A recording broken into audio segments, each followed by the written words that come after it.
Eternals is the worst Marvel movie ever made, is what critics will have you believe. Because it really isn't. I have no idea what they were on about when they said that. Hey guys, how's it going? And welcome back to another review. Today we're going to be doing a spoiler review for Eternals. Now, before we get started, make sure you leave a like and subscribe. I'd really appreciate that. And also, I know that this is late. This movie has been out for about a week now. I saw it on opening night last Thursday, and it's now the next Thursday. So, yeah, I'm late. Alright, like I said, this is going to be a spoiler review, but I'm not going to talk about everything just because I can't talk about everything, and it's going to take forever. So I'm just going to talk about some of the things that I just kind of want to touch upon. I just want to say this. You know, say what you want about Rotten Tomatoes and critics and reviews and whatever, right? Say what you want about that. It doesn't really matter. But the general consensus amongst critics and the Rotten Tomatoes score. Now, a lot of people don't know how Rotten Tomatoes works. It's more like a calculator. They don't actually put a score for a movie. They take critics' reviews and they basically, it's like a calculator. Yeah, they take critics' reviews and they're like, this is the score that the critics basically gave a movie. And the MCU has had this run where they had like 25 movies with a fresh Rotten Tomatoes score. This was like a whole streak going on. And Eternals broke that streak with the first ever MCU project, or the first ever MCU movie that has gotten a Rotten score. And honestly, after watching the movie, I don't think it deserved it. And I don't know how you say that after seeing that movie when the MCU has movies like Thor: The Dark World, Captain Marvel, and I'm not a big fan of the first Thor movie, so I'm going to throw that in there. Like, there's much worse movies in the MCU than the Eternals. It's not the best either. I'd put it somewhere like middle of the pack. I wouldn't even put it like all the way down the list. It would be like somewhere middle of the pack. It's okay. There's a lot of things that I enjoyed about the movie, but then there's some things that I was like, First thing that I absolutely enjoyed about the movie is the Eternals themselves. I think everybody got a moment to shine in this movie, and my favorite part about the movie, this is a long movie by the way, 2 hours and like 40 minutes long. It's a pretty long movie, but throughout the movie they spend a lot of time like just spending time with the Eternals for us, the audience, to get to know them. And I think it worked for me. I really got attached to the characters, and I really kind of started understanding everybody's motivations and everybody's conflicts. Every Eternal has this conflict within them that pertains to their connection with humanity. For me personally, a standout, a surprise that I did not expect at all. In the trailers, I did trailer reaction and everything. I had no idea anything about this character, and I was not expecting him to be a standout for me.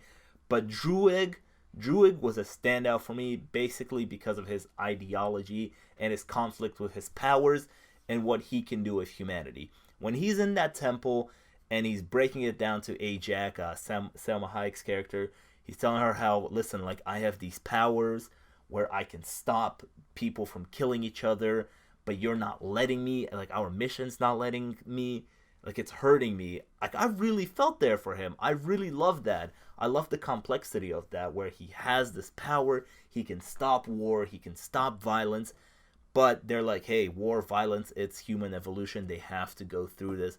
And he just has to sit there knowing he can stop it all, but he just has to sit back and be like, well, I wasn't allowed to. And while I'm on the topic of Druig, I want to talk about Makari as well. Super, super sick character in terms of her powers. She got benched in the movie, I'm not gonna lie to you. She's not in the movie for majority of it, and they do this to speedsters a lot because speedsters are fast. They can solve a lot of issues like that, so you kind of had to bench her for a while. But when she shows up in that third act and she's throwing down with Icarus, ooh, those sequences were tight, bruh. She was handing it to him. That is one of the best speedster sequences that I have seen on the big screen. We haven't gotten a lot of them. We have a few Quicksilver scenes, the X-Men Quicksilver scenes from the X-Men movies where everything slows down. That's pretty cool. But these were like really cool as well, just on another level, because she was giving it to Icarus. And the only reason that I connect her with Druig is because there is kind of like a relationship between them that I like that the movie didn't like have them kiss straight up to confirm this relationship. It's there, you know, but it doesn't need it. It doesn't need to hammer it down for you. Like, you see it, it's there, it's nice. I like both characters. One of my other favorite characters that I was really, really excited to see, if you go back to my trailer reaction, I talked about how I'm a big fan of Richard Madden and how Icarus looked dope in the trailers, gave real Superman vibes with the laser eyes and everything.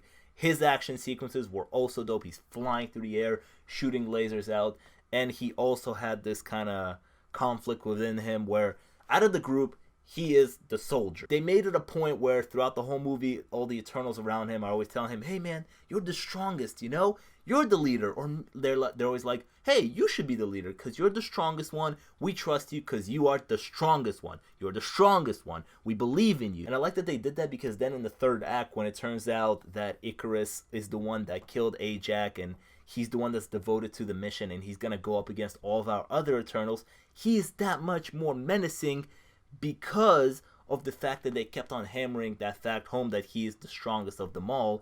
And then when the strongest one flips and now he's against everybody else, I'm sitting there thinking, holy shit, this is gonna go bad. How are they gonna take care of him? Because he is the strongest of them all. And I thought Richard Madden was fantastic in the role. A bit on the nose there with Icarus flying into the sun. I don't know what that means. They didn't really confirm whether he's dead. That was kind of weird. But I do hope he's there for the sequel. I don't think you get an actor like Richard Madden to play the main character or one of the main characters, Icarus, just to kill him in the first movie and be like, that's done. We're replacing you with Harry Styles, by the way. Let's not do that. Let's give him another go at this. And they talked about this, how Celestials create more Eternals. Eternals go to these planets, and I think they die. I'll explain to you one of my problems with the movie. This is why some parts I don't understand. I think they die, or they get their mind wiped, and then the Celestials create more Eternals. So I'm just thinking that this Icarus dead, and then in the sequel, a Celestial, or the main Celestial, the guy that they were all kind of talking to there, I think he's gonna create another Icarus, and that's how we get him back. But then if that happens, that means we can get Selma Hayek back, and that means we can get Gilgamesh back, who was also a pretty dope character.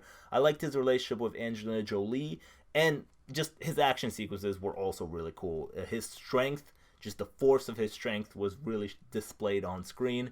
And yeah, he was just cool also. Also with Icarus, I think comic book fans might have picked up on this. I don't know why I'm saying this because I'm not a comic book fan. I don't read comic books. But if you look up Eternals, I've seen this image all over the place for the past couple of years. If you look up Eternals, the comic book, it's always a picture of Icarus doing this pose with the laser eyes shooting up. And he did that in the movie. And I just kind of picked up on it. I was like, hey, that's from the covers of the Eternal comics. I think comic book fans might enjoy that one. One of my other favorite Eternals was Kumail's character, Kingo. He had pretty dope powers. He showcased him when he needed to. And he was kind of the funny Eternal out of all of them. Him and his partner were kind of the comedic relief for the entire group, and Kumail steals every scene that he's in. And I like that at the end where they're discussing the big mission and most of the Eternals are like, we gotta stop this, and Icarus is like, nope. Kumail's character is like, I'm more on the side of Icarus. I don't believe in this mission that we're about to do, stopping the Celestial growing, because it's gonna stop other universes from existing, other life. So I'm not with that. But I'm not going to take the Icarus approach and be violent with you guys. I just don't believe in it. And then he walks out. And I thought it was going to be one of those things that superhero movies do where the character leaves.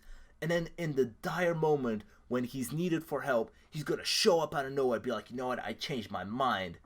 But no, he didn't do that. He stuck with his guns of the fact that he was like, hey, I just don't believe in this cause. You guys do what you want to do. I'm not going to try to stop you. I just don't want to take part in this. And then at the end, they're all still friends because he didn't really attack them. All he said was, I don't want to be part of this. Sorry, guys. Brian Tyree Henry's character was also great. He also had this conflict within him in terms of his relationship with human beings because he's kind of the engineer of the Eternals. He builds stuff for them, and he builds stuff for humanity. I like that scene in Hiroshima where he's sitting there and he's looking around at all the destruction, and he's blaming himself. He gives up on humanity at that point. He says that, hey, like, I gave them the weapons, I gave them the technology. This is all my fault. It's a very interesting way for him to look at it. But this is probably where I'm going to start talking about the negatives. There's a lot of Eternals, and they all have these different problems within themselves, like I keep saying. and they don't all get explored all that well. Like, for example, I thought there was real potential there to really take a little bit more time with Brian Tyree Henry's character, where like he's blaming himself for all the destruction that humans are causing with the technology that he created for them, right? He's blaming himself for that. But it's just that like it's that one quick scene in Hiroshima, and then it just kind of moves on. The biggest negative for this movie that I would have to say, and I think a lot of people have already said it, this movie bites off more than it could chew. It's a long movie with a lot of story and a lot of great characters who each have like a flaw that you can explore, but like because it's a movie and it's a long movie and a lot of story and a lot of other things going on, they don't all get the same attention as you would want. Also, congratulations to Brian Tyree Henry for playing the first LGBTQ character in the MCU. I keep saying this about the MCU and Phase 4. Keep breaking new grounds, keep doing new things. And also, not only is he the first LGBTQ character in the MCU, but we also have like a full on, it's a PG-13 rated sex scene, which I don't think we have ever seen in the MCU. I think we've seen Tony Stark get there kind of, but they never showed it like that. Yeah, this one between Icarus and Cersei, horny. A perfect example of what I just talked about, where not every character gets to shine as much as you would want them to shine, is Angelina Jolie's character, Athena. She has, I forgot what it was called, but she has some kind of mind scrambling thing within her. And I really felt for her in that temple where they're like, hey, we gotta erase your mind. And she's full on crying. She's like, no, please, like, I don't want to forget who I am. And Gilgamesh steps in and he's like, I'll take care of her. She actually had one of the most interesting stories with the thing that's going on within her head, where she's like, sometimes turns evil, and this whole disease, I guess it's a disease, I don't really know what it is, that she has within her head. But like she doesn't really get to shine all that much, and they don't really find a resolution to that. The problem gets introduced, and then Gilgamesh is like, all right, I'll take care of her. And then she's not in the movie. Her and Gilgamesh are not in the movie for a while, and then she comes back, and like at sometimes she like turns evil and attacks the other Eternals, and then at some point in the third act she just forgets that she has the thing, I guess. And yeah, but she did get that kill on the Deviant. That was pretty cool. But again, this is what I'm talking about, right? All the characters, I think at least, were really interesting, but they don't really all get the same amount of shine that you would want them to. I'd say that Cersei and Sprite were just okay, which is weird because Cersei was kind of the lead of this movie. She had like the leadership conflict within her where she had to take over the team now. She didn't really know what to do. I didn't find that as interesting as some of the other storylines. And Sprite was also okay. She had the storyline where she wants to live amongst humans. She wants to grow up, but she's not able to. So I did feel that for her. And I was actually wondering how they were going to shoot a sequel or a third movie, because obviously the actress is now entering her teen years, and teenagers grow up fast. So if you have this character who's always going to stay young, how are you going to keep this actor young that when she's growing? So I guess they did do the thing where now she can be mortal. She can now grow, which is weird because it's never fully explained. Does she still have her powers? Is she still an eternal? I mean, she's not an eternal, right? Because she's not going to live forever. But does she still have her powers? Is that a thing? And my biggest two positives for the movie is that visually it is beautiful. I saw the movie in IMAX. I'd highly recommend you go see it. Chloe Zhao did her thing in this movie. It was great. It looked great. The action sequences popped. The action sequences were a great showcase of everybody's powers. I thought that was really cool. And the exploration of each character in the middle of the movie, where they're traveling throughout the world and collecting each Eternal, and we get to find out more about them and more about their personalities. That's what I really liked. However, my biggest negative about the movie, and this is where the movie bit off more than it could chew, is the whole main storyline. I just didn't care about it. You know, the Celestial, what is our actual mission? The Celestial being born out of a planet. The whole storyline with the Deviants and how there's like a main Deviant. It didn't work for me at all. I found that the most boring part of the movie. Like, if you tell me to recite what was their actual big mission that they had to do and why they had to do it, I can't really tell you. But if you tell me, hey, like, which Eternal was your favorite and why, I'd break that down for you. And there's some juicy post-credit scenes in this movie. One with Dane Whitman, who I think his character's name is Black Knight. And then Harry Styles shows up also, Thanos' brother. Pretty cool. Harry Styles is now in the MCU. Would be interesting to see what kind of actor he is. I haven't really seen him in anything, but I've heard good things about him in acting, so I'm not really worried about that. Pretty cool. I just don't know where it's gonna go, so I'm not like extremely hyped about these post-credit scenes. And I do like Kit Harington, Game of Thrones fan. That face-off between him and Richard Madden in England, pretty funny. I know you did that. You gave a lot of focus to that. But yeah, the Kit Harington thing, he is in the movie. He takes a backseat for a while, but it looks like he's gonna play a much larger role in the sequel. Or the guy next to me or somebody else said it, maybe he will show up in Doctor Strange 2, which is like, So to wrap it all up, Eternals is not the worst MCU movie. It just isn't. I'm sorry. I can name you 5 MCU movies that are much worse than Eternals. It's a pretty good movie that I personally had a blast with when I watched it. It's not perfect. It has its issues, just like any movie. It has its issues, but it's just not the worst. The Rotten Tomatoes score will say it's the worst. Some critics will say this is the worst movie. This is the worst MCU movie. This is a miss. But it's not. And I'm just thinking that, like, why this movie, you know? We had this 25 movie run of fresh Rotten Tomatoes scores, right? It seems like critics loved for majority every single MCU movie. Until now, majority of critics seem to not like it. Why this movie? Because if we're being honest with ourselves, like I said, I can name you 5 MCU movies that I think are worse than the Eternals. And the MCU should not have had this long of a run of fresh Rotten Tomatoes scores. There should have been a Rotten Tomatoes score like a long time ago, in my opinion. But they've had this run going, and now for some reason, Eternals broke that record.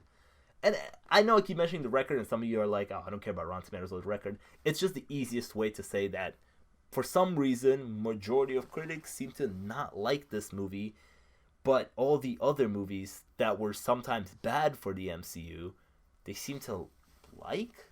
It's a pretty fun time. I had a blast with this movie when I watched it, honestly. I had a good time spending time with the Eternals, getting to know every character. I got attached to the characters.